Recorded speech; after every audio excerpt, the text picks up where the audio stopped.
தீபாவளி வந்தாச்சு ஒரு பொன்னாள். தீபாவளி தீபாவளி ஒளியின் திருநாள். தீபாவளி தீபாவளி மகிழ்ச்சி நிறைந்த நாள்.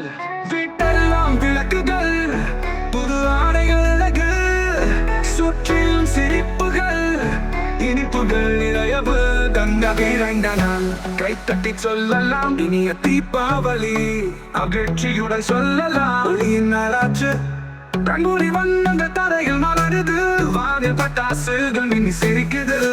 தீபாவளி தீபாவளி ஒளியின் திருநாள். அனைவரும் சேர்ந்து பாடுவோம், அன்புடன் சொல்லலாம் இனிய தீபாவளி நல்வாழ்த்துகள்.